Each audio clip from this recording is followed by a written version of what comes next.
guys? It's E, the Black Sheep Heritage. You already know, I have a 2019 Dodge Challenger Redeye. And from what you saw the last time I got this car on September 30th, we have done many upgrades to this car. We just got done installing this front splitter. If you see down here, we have actually installed some custom lighting. It has over 2,000 presets, just to make things fun. I mean, I do have my two sons. They like to ride in this car and they like to play around with it as well. So, you know, down the line, I just want them to enjoy it as much as I enjoy it, and others to enjoy it as well. But if you look down close, I actually installed a custom badge right in the light right here. You'll see the Black Sheep, very minuscule, something that, you know, something that we like to pay attention to detail a little bit to showcase that, hey, we are the Black Sheep for a reason. That's what we stand for. We truly believe in it, and something we'll carry on towards, you know, down the line with our sons. But obviously, the most significant change went from white to a cherry red. Now, right now, it's probably looking black on the camera, but throughout the day, when the sunlight hits it, it'll go to a purplish hue. And with synthetic light, that yellow lighting, overhead lighting, it'll go to a dark cherry red. So it really depends, but I like it because it transitions throughout the day, and it almost makes it look like you have a new car throughout different times of the day. So as you already see, we added our trademark name, Bob Bob Boost. We have the Black Sheep to signify who it is driving. I mean, as I've already explained before, the Black Sheep is a mask that anyone could wear. It is a name that anyone could carry. Black Sheep have been here for far long before I or Alan. So we're just trying to carry that legacy, and we expect other people to carry that legacy as well. Well, as you can see, we installed this louvers, front and back, each window. And if we take a closer look, you know, just wanted to set it apart a little bit and give it a different stance. Again, the whole thing, I wanted to take a really basic Challenger body and give it a different look to really stand out against all the other Challengers. Even though we do have the 6.2 liter engine with the supercharger, it already stands out. Not that many people have Redeyes, but why not take it a step further? Why just be basic? Why just do the bare minimum? Do what you enjoy. I enjoy working on cars. I enjoy working on anything creatively. So this is another project that we undertook. But if you come back over here, you'll realize that we did a lot of extensive work on the interior as well. It's not just exterior. So everything is carbon fiber red to match the interior that was already here when I bought it. Those seats right there are called Demon Red seats. And if you look closely, we try to match all the gauges and all the facial aesthetic features of the car to match those interior seats. But if you even look down further, we got custom diamond interior for the flooring, just to give it a little more luxury look. Elevate the stock interior. And then, as you already saw yesterday, we got new wider tires. Now, I'm gonna showcase the engine bay in a little bit, but these tires are meant to put down that power. I mean, from the factory, have 797 horsepower, but this has had extensive work, and we're currently at 1,022 horsepower to the crank. Obviously, for all my car aficionados out there, it's running about 929 to the wheels. But bigger tires, bigger rims. Those are actually replica rims from Dodge itself. Try to go a little bit better on the price point. As you already know, this is quite an expensive car already as it is. And, you know, for the show, I thought that would make all the difference. So now, you already see, we saw custom license plate and the diffusers right underneath that. I installed that myself. And the whole point of the diffusers is obviously to add to the performance of the car, not just the aesthetics. Same thing with the wicker bill. Now, I'm not going to argue whether it does or does not, but the wicker bill and the diffusers, again, from an aesthetic standpoint, it gives it a different stance, a different look, to really break out of the average basic look of a 2000 that you get a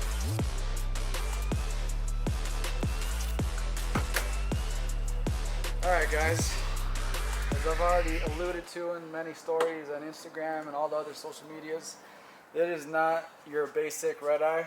As you can see, you have the supercharger right there with the Redeye logo, just to prove that this is a Redeye, because I had a couple people, argue me this was a fake.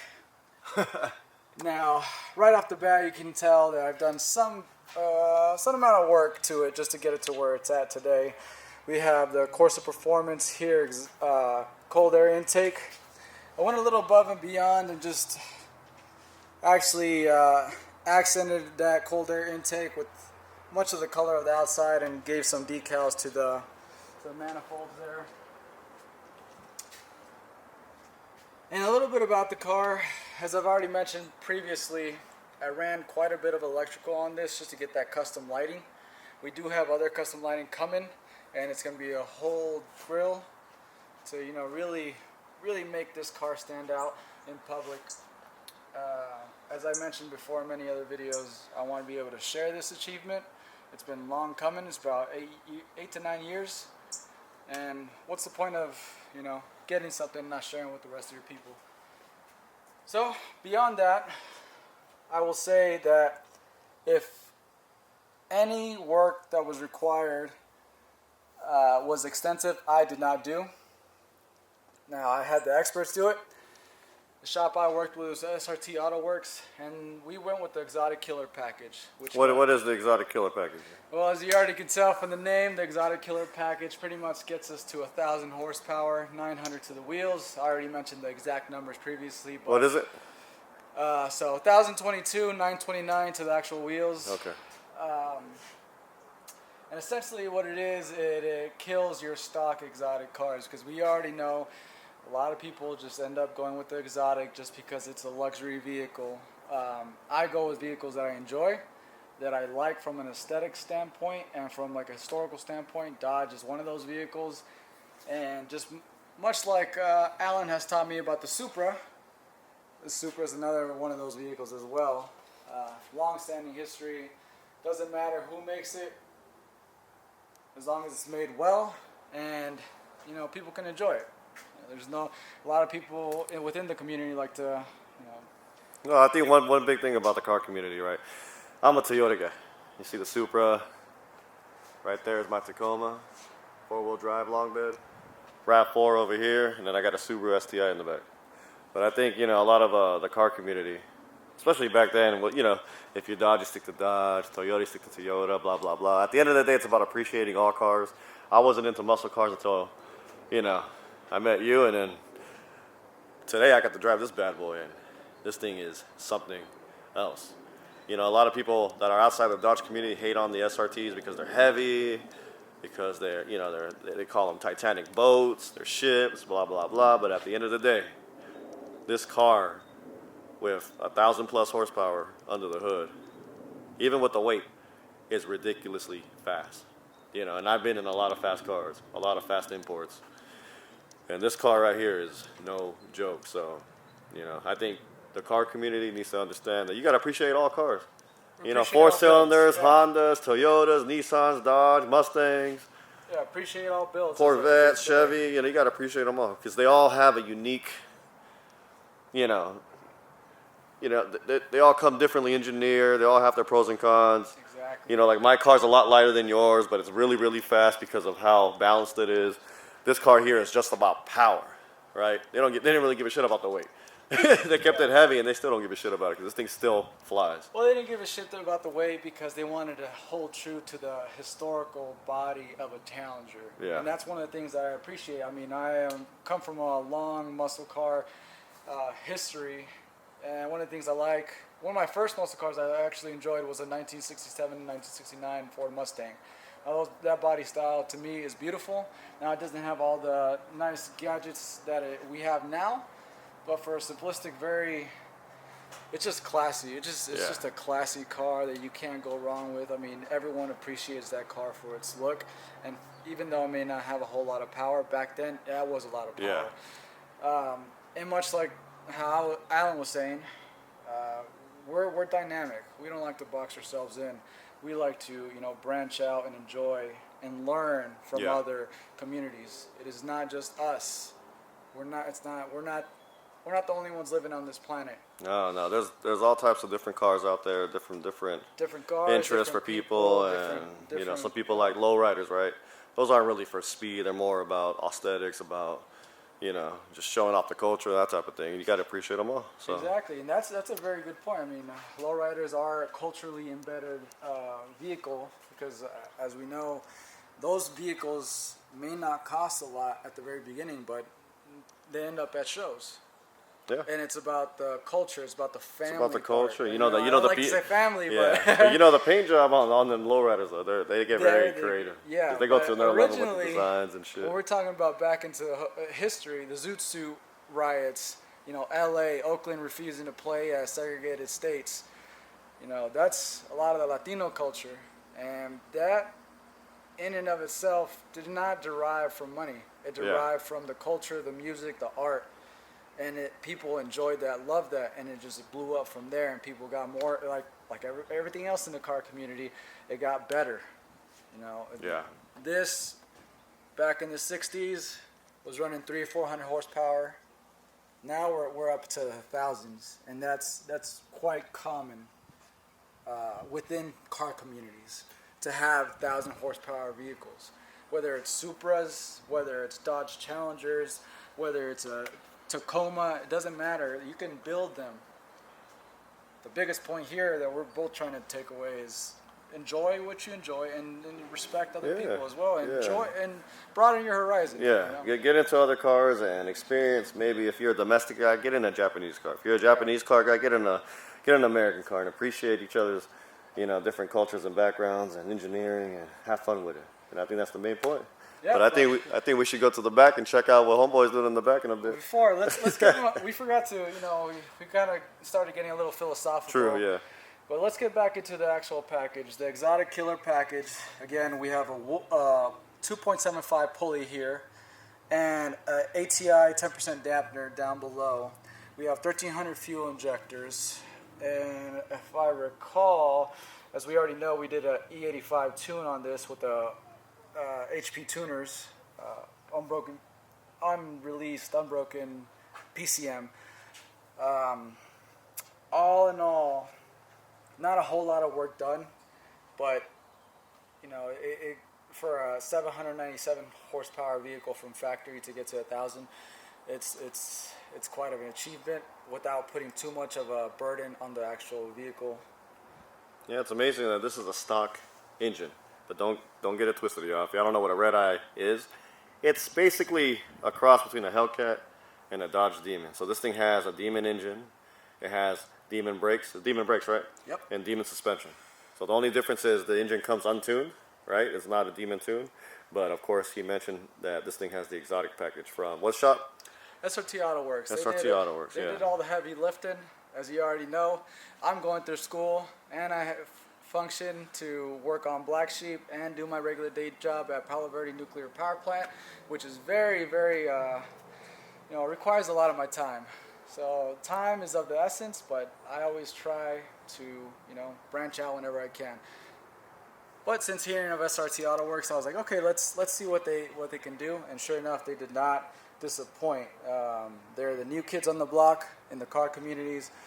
Hennessy is very well known for their 1,000 horsepower Challengers, and this one has already proven to be faster than their builds, and it's from a new group of people who are just like us. We're coming up, putting in the work, showcasing, putting our money where our mouth is, and just building within their community, within our community, and it's a good spot, but we'll it's not the end for this one. I'll say that for sure.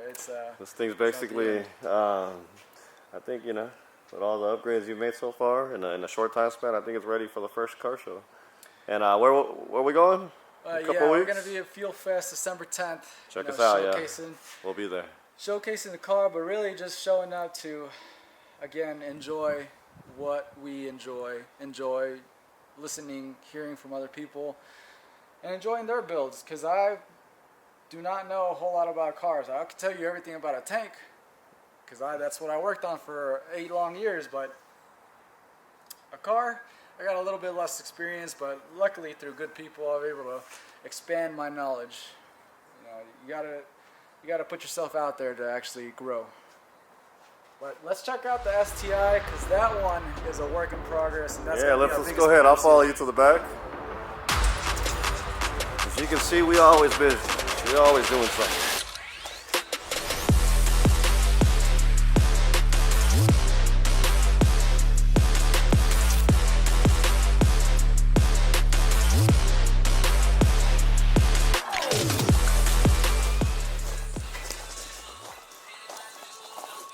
So we got family in town. This right here is the Baba Boost mechanic. He's got how many years of experience again? 24 years. 24 years of experience. As you can see here, this guy's going ham on the Subaru. He is taking literally everything out. Yeah. And what we're really checking here is this turbo, right? We had, like I mentioned in the other video, we have some type of idle or boost issue. There's like a boggling when I go from 0 to around 4,000 RPM. So we're gonna take the turbo off. We're gonna check the shaft play. The car has 140,000 miles, but like I said, we're trying to bring this thing back to life and get it back to the level of the Redeye and the Supra. We sanded this thing down. Look at that. It is all-wheel drive, so that's all you know.